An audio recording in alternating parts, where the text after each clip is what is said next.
আসসালামু আলাইকুম প্রিয় দর্শক, অন্য মঞ্চের আলোচনায় রাষ্ট্রপতি মোহাম্মদ শাহাবুদ্দিন ১.৫ বছর পর মুখ খুলেছেন। জগদ্দল এক পাথর সরে যাওয়ার পর কোনো রাগঢাক না রেখে সরাসরি বলেছেন অধ্যাপক ইউনূস দফায় দফায় সংবিধান লঙ্ঘন করেছেন। সংবিধান অনুযায়ী নন ডিসক্লোজার এগ্রিমেন্টের বিষয়ে রাষ্ট্রপতিকে জানাতে হলেও অধ্যাপক ইউনূস বরাবরই এড়িয়ে চলতেন বঙ্গভবনের দরবার। রাষ্ট্রপতি শুনিয়েছেন কিভাবে তাকে ছুঁড়ে ফেলার জন্য অধ্যাপক ইউনূসের মিত্রদের সাজানো নাটক মঞ্চস্থ হয়েছিল। সেটি ব্যর্থ হওয়ার পর উপদেষ্টারা কিভাবে চেষ্টা করেছিলেন তাকে সরাতে বসাতে চেয়েছিলেন সাবেক প্রধান বিচারপতিকে। রাষ্ট্রপতির ১.৫ বছরের বন্দী জীবনের গল্পে আছে কিভাবে অধ্যাপক ইউনূস পররাষ্ট্র মন্ত্রণালয় দেশে ও দেশের বাইরে তার সফরগুলো হতে দেয়নি। দেশের বাইরে থেকে রাষ্ট্রপতির নামে আসা নিমন্ত্রণ পত্রগুলো কিভাবে মিথ্যা তথ্য দিয়ে বাতিল করা হতো। বাঁশের চেয়ে কঞ্চি যেমন বড় হয়, তেমনি অধ্যাপক ইউনূসের প্রেস উইং ক্ষমতা দেখাতে ছাড়েনি সাংবিধানিকভাবে সর্বোচ্চ ব্যক্তিটির উপর। রাষ্ট্রপতির ভাষায় ডক্টর ইউনূসের প্রেস উইং তাকে প্রতিবন্ধী বানিয়ে রেখেছিল, কেড়ে নিয়েছিল প্রেস টিমের সুবিধা। গত শুক্রবার রাতে বঙ্গভবনে রাষ্ট্রপতির কার্যালয় দৈনিক কালের কণ্ঠকে দেয়া সাক্ষাৎকারে এসব কথা বলেছেন বাংলাদেশের রাষ্ট্রপতি মোহাম্মদ শাহাবুদ্দিন। দর্শক, রাষ্ট্রপতি মোহাম্মদ শাহাবুদ্দিন কালের কণ্ঠকে যেসব কথা বলেছেন ২০২৪ সালের ২০ সেপ্টেম্বর থেকে বেশ কয়েকটি ভিডিওতে এসব তথ্য তুলে ধরেছিলাম আমাদের কন্টেন্টে। যেমন ২০২৪ সালের ২০ সেপ্টেম্বরের ভিডিওতে আমরাই প্রথম বলেছিলাম রাষ্ট্রপতি পদত্যাগ করতে পারবেন না। ২০২৫ সালের ১৫ মেতে প্রচারিত ভিডিওতে দেখিয়েছিলাম কিভাবে রাষ্ট্রপতি বঙ্গভবনের ৪ দেয়ালে বন্দী ছিলেন, কিভাবে বাতিল করা হয়েছিল প্রেস উইং সহ তার সুবিধাগুলো। বিস্তারিত জানতে চলুন যাওয়া যাক বিশ্লেষণে।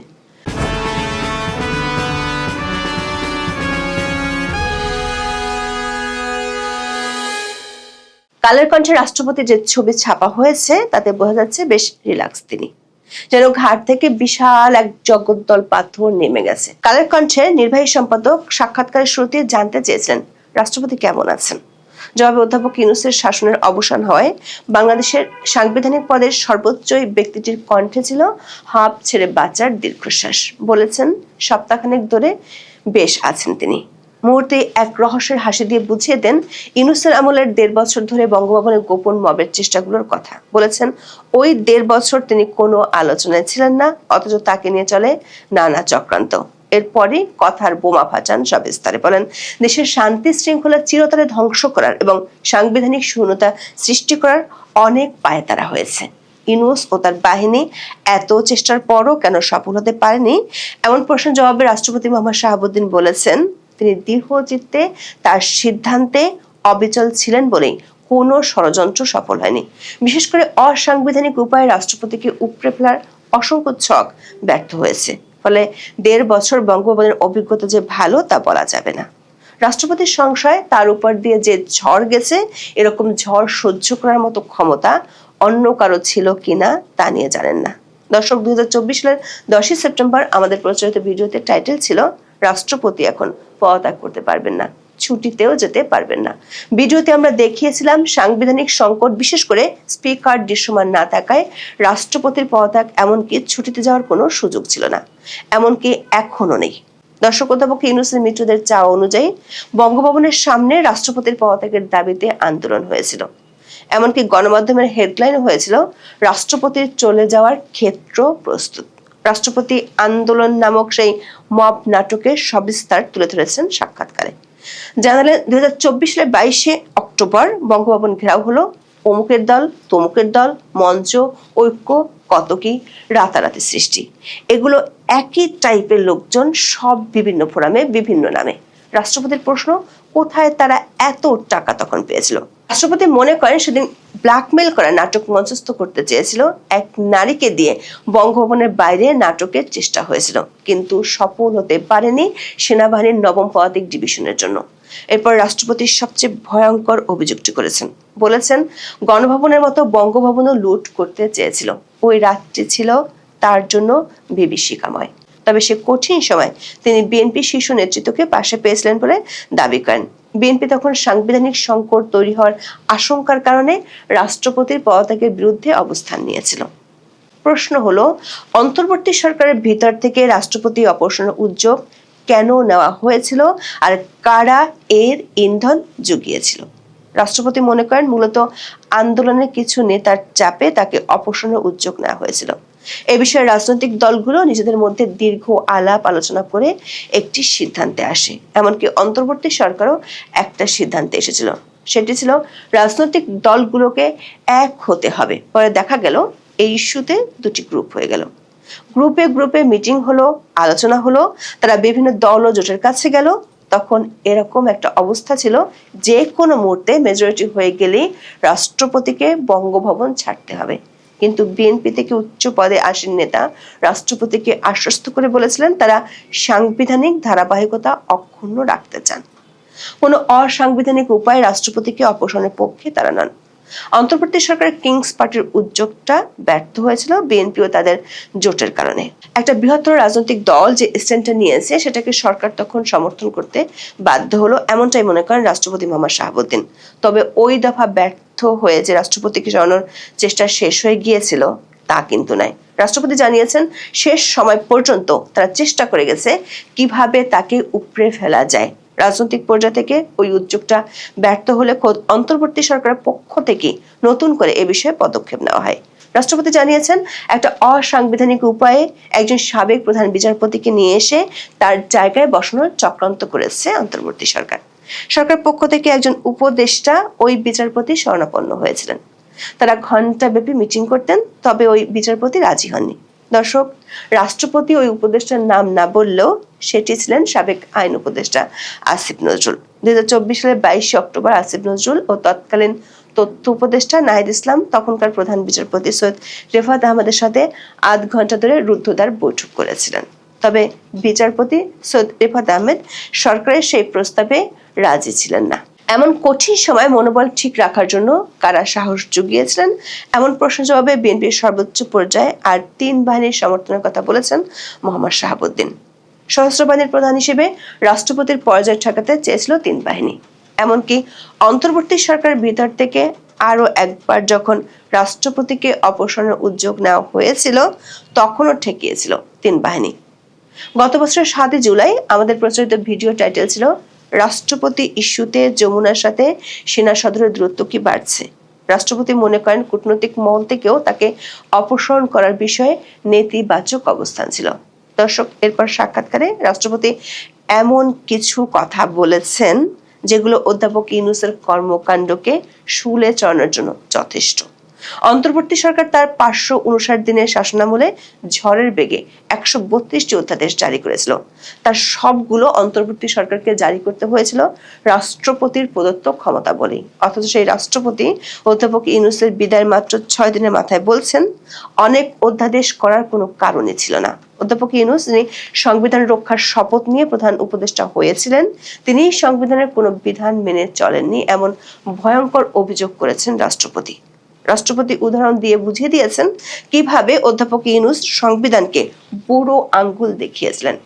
সংবিধানে বলা আছে প্রধানমন্ত্রী কিংবা প্রধান উপদেষ্টা যখনই বিদেশ সফরে যাবেন সেখান থেকে ফিরে এসে রাষ্ট্রপতির সঙ্গে দেখা করবেন, জানাবেন কি আলোচনা হলো, কি হলো, কোনো চুক্তি হলো কিনা, কি ধরনের কথাবার্তা হলো।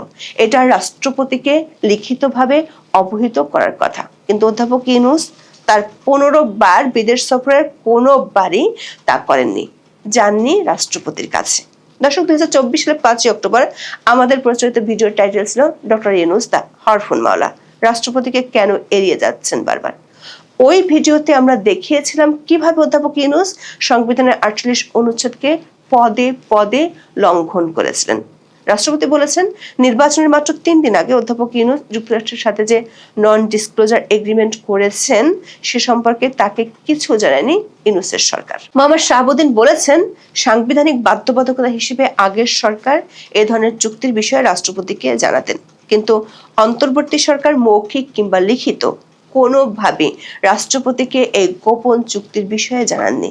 শুধু শেষের এই চুক্তি কেন, অধ্যাপক ইউনূস বরাবরই রাষ্ট্রপতি মোহাম্মদ শাহাবুদ্দিনকে এড়িয়ে চলতেন, বলা ভালো ইগনোর করতেন। রাষ্ট্রপতি অভিযোগ করেছেন প্রধান উপদেষ্টা তার সঙ্গে সমন্বয় করেননি। অধ্যাপক ইউনূস নিজের এবং নিজের সহকর্মীদের শপথের প্রয়োজন ছাড়া কখনোই বঙ্গভবনে যাননি।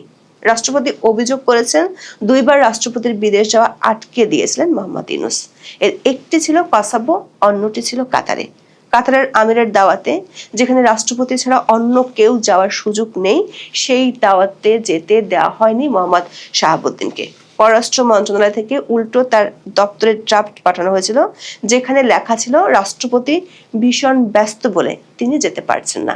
রাষ্ট্রপতি বলেছেন এটি ছিল পররাষ্ট্র মন্ত্রণালয়ের শিষ্টাচার বহির্ভূত উদ্ধত্যপূর্ণ আচরণ। ভবিষ্যতে যাতে এই ধরনের অপরাধ না করা হয় সে বিষয়ে পররাষ্ট্র উপদেষ্টাকে চিঠিও দিয়েছিলেন রাষ্ট্রপতি, তবে সে চিঠির উত্তর পাননি তিনি। প্রশ্ন হলো, কেন রাষ্ট্রপতিকে বিদেশ সফরে যেতে দিতে এত অনীহা ছিল অধ্যাপক ইউনূসের? রাষ্ট্রপতি বলেছেন অন্তর্বর্তী সরকার চায়নি কোথাও তার নাম আসুক, তাকে একদম অন্ধকারে ফেলে রাখার চেষ্টা করেছে। শুধু বিদেশে নয়, দেশের কোনো অনুষ্ঠানেও তাকে যেতে দেওয়া হয়নি। বিশেষ করে বিশ্ববিদ্যালয়গুলোতে সমাবর্তন অনুষ্ঠানে রীতি অনুযায়ী রাষ্ট্রপতির যাওয়ার কথা, সেটিও তারা আটকে দেয়। প্রসঙ্গক্রমে রাষ্ট্রপতি আরো একবার তুলে ধরেছেন বিদেশি মিশনগুলোতে তার ছবি নামানোর সেই অপমানজনক ঘটনার কথা। নাম উল্লেখ না করে তিনি বলেছেন একদিন হঠাৎ করে কোন একজন উপদেষ্টা বিদেশ ভ্রমণে গেছেন, সেখানে বাংলাদেশ হাই কমিশনে রাষ্ট্রপতির ছবি লাগানো আছে দেখে তেলে বেগুনে জ্বলে উঠেছিলেন সেই উপদেষ্টা। তারপর এক রাতের মধ্যে সারা পৃথিবীর হাই কমিশন থেকে রাষ্ট্রপতির ছবি নামিয়ে ফেলা হয়। শুধু অধ্যাপক ইউনূস কিংবা পররাষ্ট্র মন্ত্রণালয় নয়, প্রধান উপদেষ্টার প্রেস উইং যে রাষ্ট্রপতির উপর ছড়ি ঘোরাতো সেটিও মোহাম্মদ শাহাবুদ্দিন তুলে ধরেছেন সাক্ষাৎকারে। দর্শক, গত বছরের 15 মে আমাদের প্রচারিত ভিডিওর টাইটেল ছিল রাষ্ট্রপতি শাহাবুদ্দিন কি বঙ্গভবনের 4 দেয়ালে বন্দী, প্রেস উইং সহ অনেক সুবিধা বাতিল। সেই ভিডিওতে আমরা যে তথ্যগুলো দিয়েছিলাম তাই উঠে এসেছে কালের কণ্ঠের সাক্ষাৎকারে। ঢাকা রিপোর্টার্স ইউনিটির নতুন নির্বাচিত কমিটিকে রাষ্ট্রপতি নিজে চিঠি দিয়ে তার সাথে দেখা করার আমন্ত্রণ জানিয়েছিলেন, কিন্তু তাতে চটে যায় অধ্যাপক ইউনূসের চেয়ে বেশি ক্ষমতাধর হয়ে থাকা প্রেস উইং। রাষ্ট্রপতির প্রেস উইং এর 3 সদস্যকে তৎক্ষণাৎ প্রত্যাহার করে নেওয়া হয়। রাষ্ট্রপতি বলেছেন তার দপ্তর থেকে একটি প্রেস লিস্ট দেওয়ার কোনো ব্যবস্থা রাখেনি। তার ভাষায় দেশের সর্বোচ্চ মর্যাদা সম্পন্ন ব্যক্তিকে এভাবে প্রতিবন্ধী করে দিয়েছিল অধ্যাপক ইউনূসের প্রেস উইং। তিনি রাষ্ট্রপতি হয়ে নিজে ক্যাবিনেট সেক্রেটারি, প্রিন্সিপাল সেক্রেটারি ও সংস্থাপন সচিবকে বারবার ফোন করেছিলেন, কিন্তু ইউনূসের 1.5 বছরের শাসনামলে গৃহবন্দী রাষ্ট্রপতির ফোনকে কেউ পাত্তাই দেয়নি। কেন এমনটা করেছিল প্রেস উইং? রাষ্ট্রপতি মনে করেন রাষ্ট্রপতির কথা দেশের মানুষ জানুক, সেটা তারা চাননি। যেমন রাষ্ট্রীয় দিবসগুলোতে সরকারি টাকায় রাষ্ট্রপতির আদেশের বলে ক্রয়পত্র বের করলেও সেগুলোতে থাকতো না রাষ্ট্রপতির বাণী। দর্শক, কালের কণ্ঠের সাক্ষাৎকারে রাষ্ট্রপতি মোহাম্মদ শাহাবুদ্দিন অনেক কথা বলেছেন, তবে তিনি বলেননি কিংবা তাকে প্রশ্ন করা হয়নি কেন ও কিভাবে অধ্যাপক ইউনূসের তৎকালীন বিশেষ সহকারী ও পরে তথ্য উপদেষ্টা মাহফুজ আলম বঙ্গভবনে বঙ্গবন্ধুর ছবি নামিয়েছিলেন। খুব শিগগিরই এ নিয়ে তথ্য হাজির করব আপনাদের সামনে। আবার রাষ্ট্রপতি কিছুদিন আগে বার্তা সংস্থা রয়টার্সকে বলেছিলেন নির্বাচিত সরকার আসলে তিনি পদত্যাগ করে চলে যেতে চান। সে বিষয়টি নিয়ে কালের কণ্ঠের সাক্ষাৎকারে কিছু বলেননি। খুব শিগগিরই এই বিষয়টি নিয়েও তথ্য নিয়ে হাজির করব আপনাদের সামনে। 2024 সালের আগস্টে অবৈধভাবে ক্ষমতা দখলের কিছুকাল পরের কথা। রাষ্ট্রপতি শাহাবুদ্দিন আহমেদ চুপ্পু বাংলাদেশের একটি দৈনিককে দেওয়া এক সাক্ষাৎকারে বলেছিলেন যে তার কাছে প্রধানমন্ত্রী শেখ হাসিনার কোনো পদত্যাগপত্র নেই। তার মানে প্রধানমন্ত্রী শেখ হাসিনা পদত্যাগ করেননি। এরপর থেকেই রাষ্ট্রপতিকে মূলত বন্দী করে ফেলে ইউনূস সরকার এবং চাপের মুখে একের পর এক অবৈধ অধ্যাদেশে সই করায়। তার মধ্যে অন্যতম হচ্ছে সংবিধান সংশোধন বা রাষ্ট্রপতির আদেশ, জুলাই সনদ বাস্তবায়নের অধ্যাদেশ। এসব না করলে তখন রাষ্ট্রপতি তথা বঙ্গভবনে মব লেলিয়ে দিয়ে রাষ্ট্রপতিকে হত্যা করা হবে এবং রাষ্ট্রপতি পরিবারের সদস্যদের জিম্মি করা হয় এক প্রকার। একথা বেশ আগে থেকেই বলে আসছি আমি। এবার দেখুন মিলিয়ে যে একটি দৈনিক পত্রিকায় দেওয়া সাক্ষাৎকারে রাষ্ট্রপতি শাহাবুদ্দিন আহমেদ চুপ্পু কি বলেছেন। ইউনূসের বাধ্য হয়ে দেওয়া এক নির্বাচনে ক্ষমতার হাত বদল হওয়ায় শাহাবুদ্দিন আহমেদ চুপ্পু যে কিছু কথা অন্তত বলতে পেরেছেন তার প্রমাণ রয়েছে এই সাক্ষাৎকারে। ইউনূস যে রাষ্ট্রদ্রোহের অপরাধে অপরাধী, এই সাক্ষাৎকারের লাইনে লাইনে তার প্রমাণ রয়েছেন। রাষ্ট্রপতি নিজেই সেটা স্বীকার করেছেন। চলুন দেখা যাক।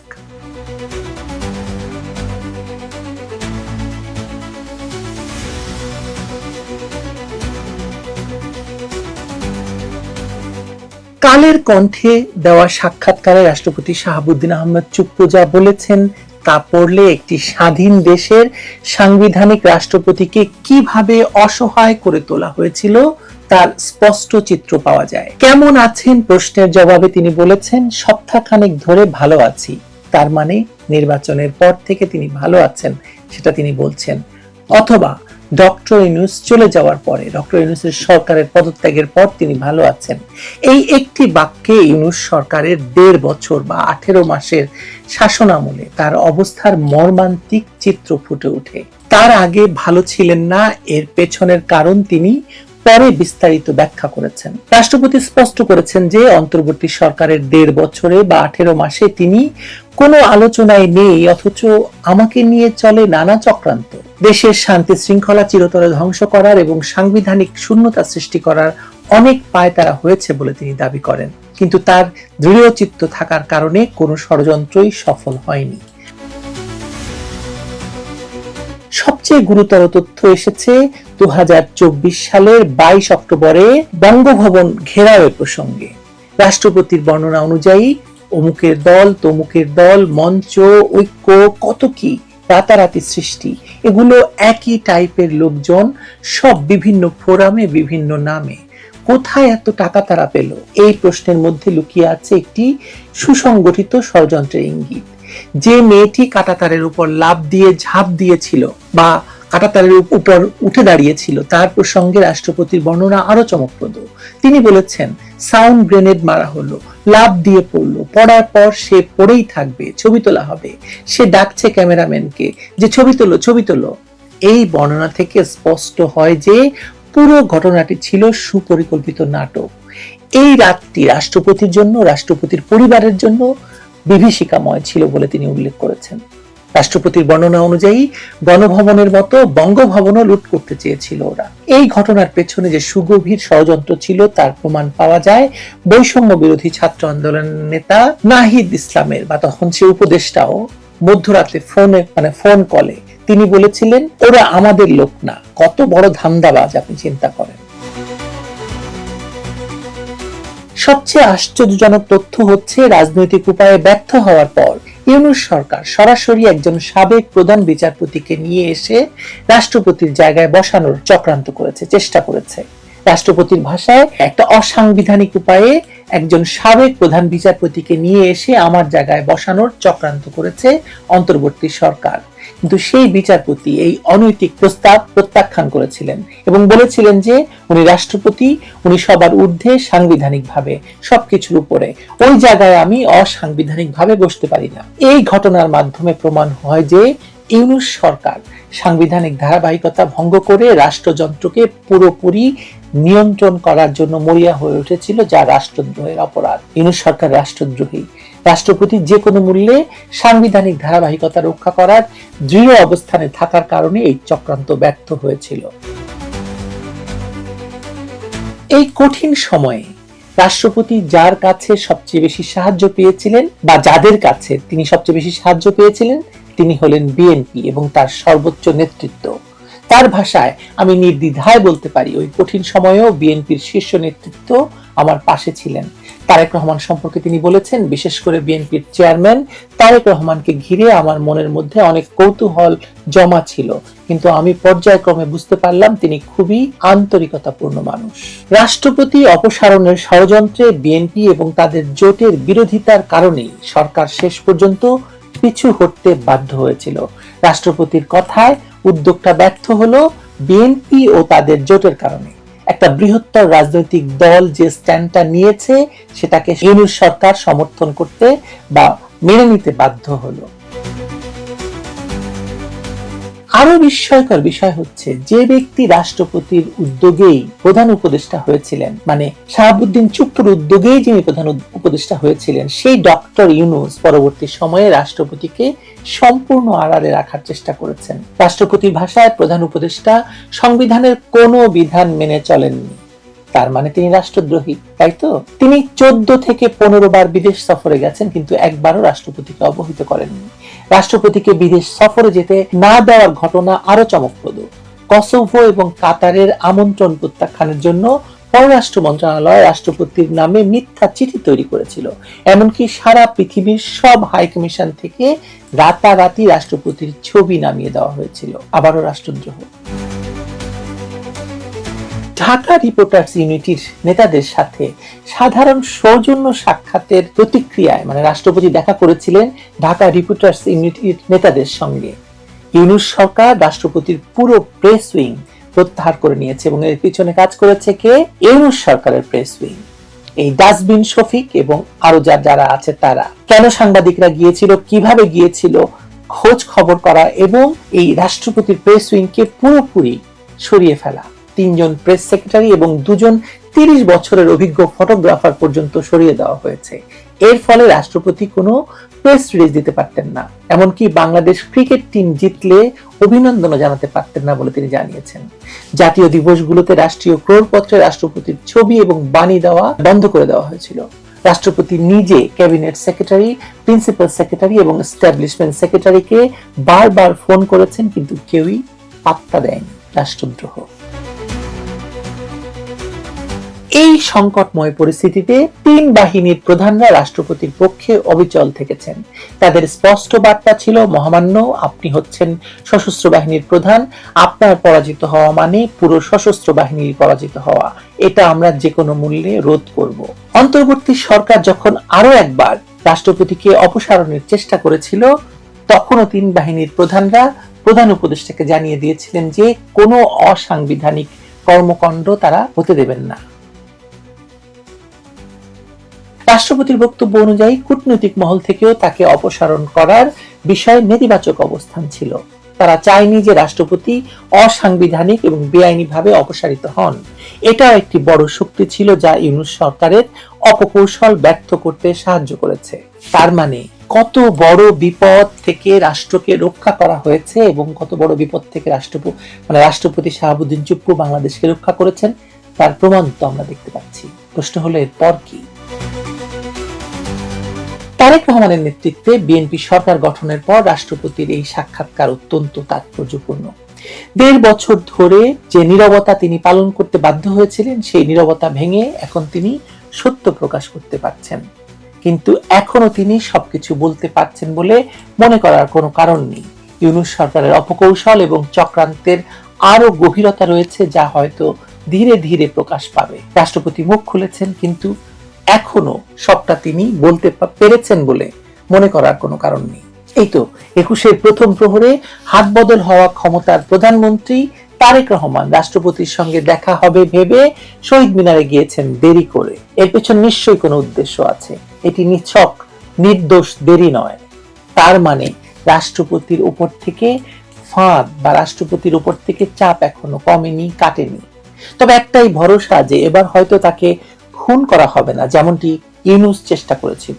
কিন্তু সেটাও বা বিশ্বাস করা যায় কিভাবে বলুন তো? বিচারপতি সায়েমের সামনে বন্দুক রেখে তাকে পদত্যাগে বাধ্য করার ঘটনা তো এই বঙ্গভবনেই ঘটেছিল, আর ঘটিয়েছিলেন তো বর্তমান প্রধানমন্ত্রীর পিতাই, বিএনপির প্রতিষ্ঠাতা রাষ্ট্রপতি জেনারেল জিয়াউর রহমান। তাই না? ইতিহাস ফিরে এসেছে। ভালো থাকবেন সবাই।